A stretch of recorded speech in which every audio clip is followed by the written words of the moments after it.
नमस्ते दोस्तों, आप सबका टेक विद अमित चैनल पर बहुत बहुत स्वागत है। मैं हूं आपका दोस्त अमित और आज हम एक बहुत ही इंटरेस्टिंग टॉपिक पर बात करने जा रहे हैं।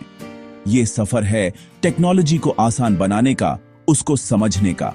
हम सब मिलकर इस सफर को आसान है बनाएंगे। पिछली वीडियो में हमने पर्सनल कंप्यूटर्स के बारे में जाना था कि वो क्या होते हैं और कैसे काम करते हैं। अगर आपने वो वीडियो अभी तक नहीं देखी है तो मैं रिक्वेस्ट करूंगा कि पहले उसे जरूर देखें। उससे आपको आज का टॉपिक समझने में और भी ज्यादा आसानी होगी। उस वीडियो का लिंक आपको डिस्क्रिप्शन में मिल जाएगा। टेक्नोलॉजी की दुनिया बहुत बड़ी है, लेकिन हम उसे छोटे छोटे स्टेप्स में समझ सकते हैं। आज हम दो ऐसी चीजों के बारे में बात करेंगे जो इस डिजिटल दुनिया की नींव हैं: डिजाइन टूल्स और प्रोग्रामिंग लैंग्वेजेस। सुनने में शायद थोड़ा टेक्निकल लगे, लेकिन ट्रस्ट मी, ये बहुत सिंपल है। ये बिल्कुल वैसे ही है जैसे एक घर बनाने के लिए पहले उसका नक्शा, डिजाइन बनाया जाता है और फिर यूज बनाने के लिए मजदूर, प्रोग्रामिंग काम करते हैं। हम हर चीज को बिल्कुल बेसिक से, जीरो से समझेंगे। तो चलिए इस नए एडवेंचर के लिए तैयार हो जाते हैं। और हां, अगर आपने अभी तक चैनल को सब्सक्राइब नहीं किया है तो फटाफट कर लीजिए और बेल आइकॉन को भी दबा दीजिए। इस सफर में मेरा मकसद सिर्फ आपको इंफॉर्मेशन देना नहीं है, बल्कि आपके अंदर एक क्यूरियोसिटी, एक जिज्ञासा पैदा करना है। मैं चाहता हूं कि आप सोचें, आप सवाल करें। जब आप सवाल करते हैं तभी आप असल में सीखते हैं। यह चैनल हम सबका है। ये एक कम्युनिटी है जहां हम मिलकर ग्रो करेंगे। आपके लाइक्स और सब्सक्रिप्शंस मुझे मोटिवेट करते हैं कि मैं आपके लिए और भी बेहतर कंटेंट लाता रहूं। तो प्लीज इस वीडियो को लाइक करना मत भूलिएगा। आपका एक लाइक मेरे लिए बहुत मायने रखता है। ये मुझे बताता है कि हम सही डायरेक्शन में जा रहे हैं। तो आज का हमारा मिशन क्या है? मिशन है डिजाइन और कोड के बीच के फर्क को आसानी से समझना। ये दोनों चीजें कैसे मिलकर उन सारे एप्स और वेबसाइट्स को बनाती हैं जिन्हें हम रोज इस्तेमाल करते हैं। फेसबुक से लेकर आपके फेवरेट फूड डिलीवरी ऐप तक हर जगह डिजाइन और प्रोग्रामिंग का कमाल है। हम इस कमाल के पीछे के सीक्रेट्स को डिकोड करेंगे। हम ये जानेंगे कि कैसे एक आइडिया पहले एक सुंदर डिजाइन में बदलता है और फिर उस डिजाइन को एक वर्किंग प्रोडक्ट में कैसे बदला जाता है। तो अपनी सीट बेल्ट बांध लीजिए, क्योंकि हम टेक्नोलॉजी की एक अनोखी दुनिया में उड़ने वाले हैं। तो सबसे पहले आइए बात करते हैं डिजाइन टूल्स के बारे में। डिजाइन टूल्स क्या होते हैं? बिल्कुल आसान भाषा में समझें। जैसे एक पेंटर को पेंटिंग बनाने के लिए ब्रश और कलर्स की जरूरत होती है, वैसे ही एक डिजाइनर को डिजिटल चीजें बनाने के लिए डिजाइन टूल्स की जरूरत होती है। ये ऐसे सॉफ्टवेयर होते हैं जो हमें वेबसाइट्स, मोबाइल ऐप्स, पोस्टर्स या लोगोस का लुक एंड फील बनाने में मदद करते हैं। यानी कोई चीज दिखने में कैसी लगेगी, उसका कलर क्या होगा, बटन्स कहां होंगे, ये सब डिजाइन टूल्स में तय किया जाता है। ये क्रिएटिविटी को एक स्ट्रक्चर देने का जरिया है। सोचिए, आप एक नई मोबाइल ऐप बनाना चाहते हैं, तो सबसे पहले आप अपने दिमाग में उसकी एक तस्वीर बनाते हैं। डिजाइन टूल्स उस दिमागी तस्वीर को कंप्यूटर स्क्रीन पर उतारने में हेल्प करते हैं। आप उनकी मदद से ऐप का हर स्क्रीन डिजाइन कर सकते हैं। फॉर एग्जाम्पल, लॉगिन स्क्रीन कैसी दिखेगी, होम पेज पर क्या क्या होगा, प्रोफाइल सेक्शन का लेआउट कैसा होगा। ये सब कुछ बनाने के लिए डिजाइन टूल्स हमारे डिजिटल कैनवस की तरह काम करते हैं। ये हमें इस बात की आजादी देते हैं कि हम फाइनल प्रोडक्ट बनाने से पहले ही उसके डिजाइन को देख सकें और उसमें बदलाव कर सकें। अब आप सोचेंगे कि ऐसे कौन से पॉपुलर टूल्स हैं? मार्केट में बहुत सारे डिजाइन टूल्स अवेलेबल हैं। कुछ बहुत ही फेमस नाम हैं, जैसे फिग्मा, अडोबी XD और स्केच। ये टूल्स प्रोफेशनल डिजाइनर्स इस्तेमाल करते हैं वेबसाइट्स और एप्स के प्रोटोटाइप बनाने के लिए। प्रोटोटाइप का मतलब है ऐप का एक वर्किंग मॉडल जो दिखने में बिल्कुल असली ऐप जैसा लगता है, लेकिन उसके पीछे कोडिंग नहीं होती। इसके अलावा आपने कैनवा का नाम भी जरूर सुना होगा। कैनवा एक बहुत ही आसान टूल है जिससे कोई भी सोशल मीडिया पोस्ट्स, पोस्टर्स या प्रेजेंटेशंस बना सकता है बिना किसी टेक्निकल नॉलेज के।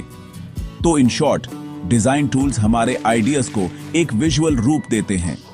ये वो पहला स्टेप है जो किसी भी डिजिटल प्रोडक्ट को बनाने में लिया जाता है। एक अच्छा डिजाइन यूजर को अट्रैक्ट करता है और प्रोडक्ट को इस्तेमाल करना आसान बनाता है। अगर डिजाइन ही अजीब या कंफ्यूजिंग होगा तो कोई भी उस ऐप या वेबसाइट को यूज करना पसंद नहीं करेगा, चाहे उसकी फंक्शनैलिटी कितनी भी अच्छी क्यों ना हो। इसलिए डिजाइन किसी भी प्रोजेक्ट की आत्मा होती है। यह वो चीज है जो यूजर सबसे पहले देखता और महसूस करता है। आसान है। अब जब हमने डिजाइन के बारे में समझ लिया है तो अगला कदम है प्रोग्रामिंग लैंग्वेजेस। ये क्या होती हैं? इसको भी एक सिंपल एग्जांपल से समझते हैं। जैसे हम आपस में बात करने के लिए हिंदी या इंग्लिश जैसी भाषाओं का इस्तेमाल करते हैं, वैसे ही कंप्यूटर को यह बताने के लिए कि यूज क्या काम करना है, हमें एक खास भाषा की जरूरत पड़ती है। उसी खास भाषा को प्रोग्रामिंग लैंग्वेज कहते हैं। ये इंस्ट्रक्शंस का एक सेट होता है जो कंप्यूटर को स्टेप बाय स्टेप बताता है कि यूज क्या करना है। कंप्यूटर हमारी तरह भाषा नहीं समझता, वो सिर्फ कोड समझता है। प्रोग्रामिंग लैंग्वेजेस इतनी इंपॉर्टेंट क्यों हैं?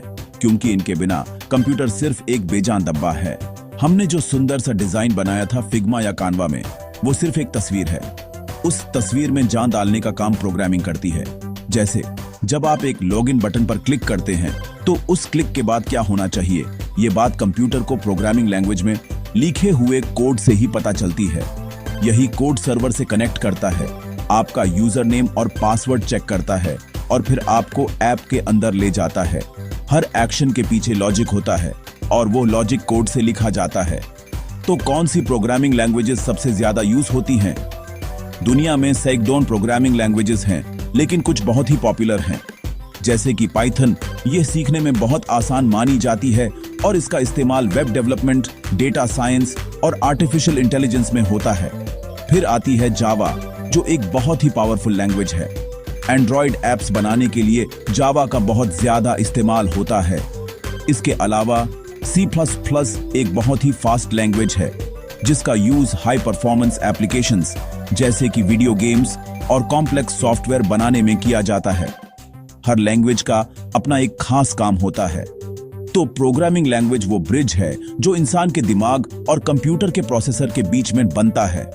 ये हमें कंप्यूटर से अपनी मर्जी का काम करवाने की पावर देती है। एक बार आपने डिजाइन फाइनल कर लिया तो डेवलपर्स उस डिजाइन को देखते हैं और फिर प्रोग्रामिंग लैंग्वेजेस का इस्तेमाल करके उसे एक रियल वर्किंग सॉफ्टवेयर में बदल देते हैं। इसलिए डिजाइन और प्रोग्रामिंग दोनों ही एक सिक्के के दो पहलू हैं। एक के बिना दूसरा अधूरा है। एक सुंदर शरीर है तो दूसरा उसके अंदर की आत्मा। दोनों मिलकर ही एक कंप्लीट प्रोडक्ट बनाते हैं। तो दोस्तों, आज हमने दो बहुत ही जरूरी चीजों के बारे में जाना। सबसे पहले हमने डिजाइन टूल्स को समझा। हमने देखा कि कैसे ये टूल्स हमारी क्रिएटिविटी को एक विजुअल शेप देने में मदद करते हैं।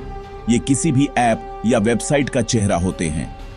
डिजाइन टूल्स जैसे फिग्मा और कैनवा हमें इस लायक बनाते हैं कि हम अपने आइडियाज को स्क्रीन पर देख सकें। हमने जाना कि एक अच्छा डिजाइन कितना जरूरी है यूजर को एक अच्छा एक्सपीरियंस देने के लिए। वो कहते हैं ना, जो दिखता है वो ही बिकता है।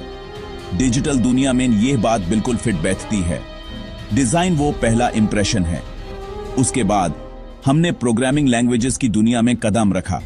हमने समझा कि ये कंप्यूटर से बात करने की भाषा है। ये वो इंस्ट्रक्शंस हैं जो एक बेजान डिजाइन में जान डाल देती हैं।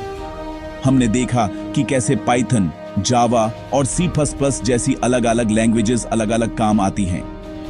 प्रोग्रामिंग ही वो मैजिक है जो लॉगिन बटन को क्लिकेबल बनाती है और आपके ऑनलाइन ऑर्डर को प्रोसेस करती है। डिजाइन क्या दिखेगा बताता है और प्रोग्रामिंग कैसे काम करेगा तय करती है। दोनों का साथ मिलकर ही टेक्नोलॉजी के चमत्कार होते हैं। मेरा हमेशा से यह मानना है कि सीखने की कोई उम्र नहीं होती और सीखने से बड़ा कोई इन्वेस्टमेंट नहीं है। आज हमने जो भी सीखा वो सिर्फ एक शुरुआत है। इस विशाल समुद्र में ये सिर्फ पहली डुबकी थी। अगर आपके मन में इस टॉपिक से जुड़ा कोई भी सवाल है कोई भी डाउट है तो प्लीज नीचे कमेंट्स में जरूर पूछिए। मैं हर कमेंट को पढ़ता हूं और कोशिश करूंगा कि आपके हर सवाल का जवाब दे सकूं। आपका फीडबैक ही इस चैनल को आगे बढ़ाएगा। कोई भी सवाल छोटा या बड़ा नहीं होता, सवाल सिर्फ सवाल होता है। तो आगे बढ़ते रहिए, सीखते रहिए। कभी यह मत सोचिए कि टेक्नोलॉजी बहुत मुश्किल है। हर मुश्किल चीज को आसान बनाया जा सकता है, बस उसके लिए सही अप्रोच की जरूरत है। और मैं यहां आपकी मदद करने के लिए ही हूं। हम साथ मिलकर इस सफर को आसान बनाएंगे। अगली वीडियो में हम और भी एक्साइटिंग टॉपिक्स पर बात करेंगे। तब तक के लिए अपने अंदर की आग को जिंदा रखिए और हमेशा कुछ नया सीखने के लिए तैयार रहिए। धन्यवाद। आसान है।